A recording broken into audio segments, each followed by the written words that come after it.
ഓം നമോ ഭഗവതേ വാസുദേവായ നമഃ. ഇന്ന് മഹാഭാഗവതത്തിലെ തൃണാവർത്ത വധം എന്ന കഥയാണ് പറയാൻ പോകുന്നത്. ശകടാസുരൻ പോയിട്ട് അവനെക്കുറിച്ചുള്ള യാതൊരു വിവരവും ഭോജരാജന് അറിയാൻ കഴിഞ്ഞില്ല. ചാരന്മാരെ അയച്ച് രഹസ്യമായി അന്വേഷിപ്പിച്ചു.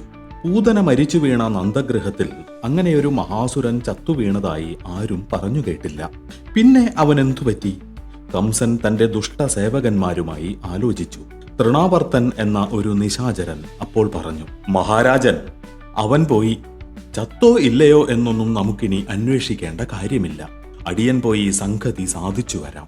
ആ കൊച്ചു പിളുന്തു കുഞ്ഞിനെ കൊല്ലാൻ ഇത്ര വിഷമമോ?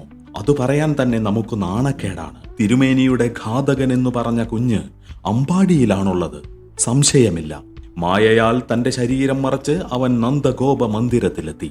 അപ്പോൾ യശോദ കുഞ്ഞിനെയും കയ്യിലെടുത്ത് മുലയും നൽകിക്കൊണ്ട് മുറ്റത്തു നിൽക്കുകയായിരുന്നു. കയ്യിലിരിക്കുന്ന പൈതലിന് കനം വർദ്ധിച്ചു വരുന്നതായി അവൾക്ക് തോന്നി. വേഗം തന്നെ അവൾ അതിനെ ഗൃഹത്തിന്റെ പുരോഭാഗത്തുള്ള തിണ്ണയിൽ കൊണ്ടുവന്നു കിടത്തി. തന്നെ നിലത്തു കിടത്താൻ വേണ്ടി നിരാമയനെടുത്ത ഒരു ഉപായമായിരുന്നു ആ കനം വെക്കൽ എന്ന് വേണം കരുതാൻ. കുഞ്ഞിന് എന്തോ സുഖക്കേടു വരാൻ ഭാവിക്കയാണ്, അതാണിങ്ങനെ കനം വെക്കുന്നത് എന്നു ചിന്തിച്ചുകൊണ്ട് കൈകാലുകളും മുഖവും കഴുകി ദൈവത്തെ പ്രാർത്ഥിക്കുവാനായി കിണറ്റുകരയിലേക്ക് അവൾ പോയി. ആ തക്കം നോക്കി തൃണാവർത്തൻ ഒരു ഉഗ്രമായ ചുഴലിക്കാറ്റായി മാറി. നാലു വശവും ചുറ്റിയടിച്ച് ഭയങ്കര മുഴക്കത്തോടും ഇരപ്പോടും കൂടി ചുഴിഞ്ഞു ചുഴിഞ്ഞു താഴോട്ട് വന്ന് കുട്ടിയെയും എടുത്തുകൊണ്ട് അതിദ്രുതം മേൽപോട്ട് പൊങ്ങി. ആ സമയം കാറ്റും പൊടിയും മൂലം അന്തരീക്ഷത്തിൽ ഇരുട്ടു ബാധിച്ചതിനാൽ ഒന്നുമൊന്നും ആർക്കും കാണാൻ പാടില്ലാതെയായി. പ്രചണ്ഡമായ മാരുതന്റെ മുഴക്കം മാത്രം കേൾക്കാം. യശോദ പരിഭ്രാന്തയായി ഓടിവന്നു നോക്കിയപ്പോൾ താൻ കിടത്തിയ സ്ഥാനത്ത് കുഞ്ഞില്ല. അവൾ മേൽപോട്ടു നോക്കി. അത് ചുഴലിക്കാറ്റിലകപ്പെട്ട് പൊങ്ങി പൊങ്ങി ആകാശത്തിലേക്കുയരുന്നു. അവൾ മാറിലലച്ചു വാവിട്ട് കേണുകൊണ്ട് നിലത്തു വീണു. അവളുടെ ആക്രന്ദനം കേട്ടുകൊണ്ട് മറ്റു ഗോപസ്ത്രീകളും ഗോപന്മാരും അവിടെ ഓടിയെത്തി. പൊടിപടലത്താലും ഇരുട്ടിനാലും മേൽപോട്ടു നോക്കിയിട്ട് ആർക്കും ഒന്നും കാണാൻ കഴിഞ്ഞില്ല. എല്ലാവരും കുഞ്ഞു നഷ്ടപ്പെട്ട ദുഃഖത്താൽ നെഞ്ചത്തടിച്ച് വിലപിക്കാൻ തുടങ്ങി. ആരും ആരെയും സമാധാനപ്പെടുത്താൻ കഴിവില്ലാത്തവരായി തീർന്നു. നന്ദഗോപൻ മരവിച്ച് ഒരു മരപ്പാവ പോലെ നിന്നുപോയി. ചുഴലിക്കാറ്റുകണ്ട് ഭയപ്പെട്ട് പശുക്കളും വാലും പൊക്കി പിടിച്ചുകൊണ്ട് നാലുപാടും ഓടി. കുറച്ചു കഴിഞ്ഞപ്പോൾ കാറ്റും ചുഴലിയും ഒട്ടവസാനിച്ചു. വെളിച്ചവും വീണു തുടങ്ങി. ദിക്കുകൾ കാണാറായി.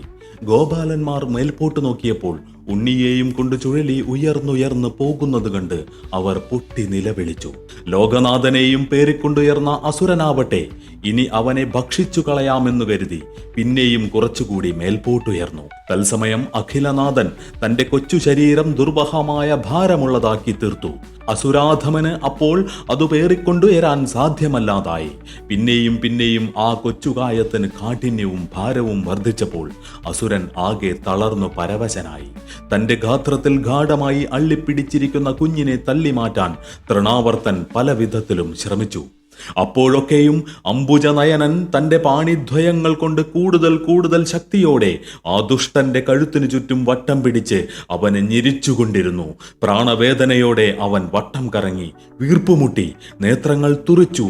നന്ദനന്ദനൻ തൃണാവർത്തന്റെ ചീർത്ത കണ്ടത്തിൽ നിന്നും പിടിവിടാതെ വീണ്ടും ശക്തിയോടെ ചുറ്റിപ്പിടിച്ചു ഞെരിച്ചു. നിശാചരൻ ശ്വാസം മുട്ടി കാലുകളും തലയും കുടഞ്ഞ് വക്രഗഹ്വരം പൊളിച്ച് നിശ്ചേഷ്ടനായി മറിഞ്ഞു കീഴോട്ടു പോന്ന് ഒരു വലിയ പാറയുടെ മീതെ മറ്റൊരു കൂറ്റൻ പാറയെന്നതുപോലെ മലർന്നടിച്ചു ചത്തു വീണു. കൂടെ യാതൊരു കേടും കൂടാതെ കൊച്ചു ഉണ്ണിപ്പൈതലും അവന്റെ മാറിൽ വന്ന് വീണ് ഒന്നും അറിയാത്ത മട്ടിൽ കരചരണങ്ങൾ കുടഞ്ഞു തല്ലിക്കളിച്ചു കൊണ്ടിരുന്നു. അതേവരെ പകച്ചു പരിഭ്രാന്തരായി നിന്നിരുന്ന ഗോപികളും ഗോപന്മാരും ഓടി അടുത്തു വന്നു.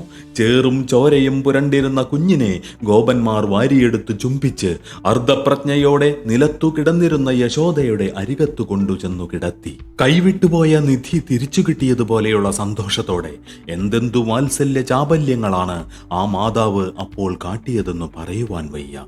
കരുണാവാരിധിയായ ശ്രീകൃഷ്ണ ഭഗവാൻ തന്നെയാണ് ഈ കുഞ്ഞിനെ രക്ഷിച്ചത്, ഇല്ലെങ്കിൽ നമ്മുടെ സ്ഥിതി എന്താകുമായിരുന്നു എന്ന് പറഞ്ഞ് വ്രജവാസികൾ അഞ്ജലികൾ കൂപ്പി അഞ്ജനവർണ്ണനെ പ്രാർത്ഥിച്ചു. പൂതനയുടെ മാറിൽ നിന്നും കുഞ്ഞിനെ എടുത്തത് ഗോപികളാണ്, തൃണാവർത്തന്റെ മാറിൽ നിന്നും കുഞ്ഞിനെ എടുത്തത് ഗോപന്മാരുമാണ്. നന്ദനും ഓടിവന്ന് പ്രിയതമയുടെ മടിയിൽ നിന്നും പൈതലിനെ 2 കൈകളും കൂട്ടിയെടുത്ത് വക്ഷസോട് ചേർത്ത് ആലിംഗനം ചെയ്ത് തെരുതെരെ ചുംബിച്ച് സന്തോഷാശ്രുക്കൾ പൊഴിച്ചു. നല്ലവനായ വസുദേവർ, അദ്ദേഹം എത്ര ദിവ്യൻ, അദ്ദേഹം പറഞ്ഞത് എത്ര ശരിയായിരിക്കുന്നു എന്ന് നന്ദഗോപൻ അപ്പോഴും നന്ദിപൂർവം വസുദേവരുടെ വാക്കുകൾ ഓർമ്മിച്ചു. അങ്ങനെ ഓർക്കാപ്പുറത്തു ചുറ്റിയടിച്ചു വന്ന ആപത്തിന്റെ കൊടുങ്കാറ്റ് അവസാനിച്ചു. കുഞ്ഞിന്റെ ഭാവി സുരക്ഷിതത്വത്തിനു വേണ്ടി പിന്നെയും പല വഴിപാടുകളും നേർച്ചകളും ആ ദമ്പതികൾ നേർന്നു.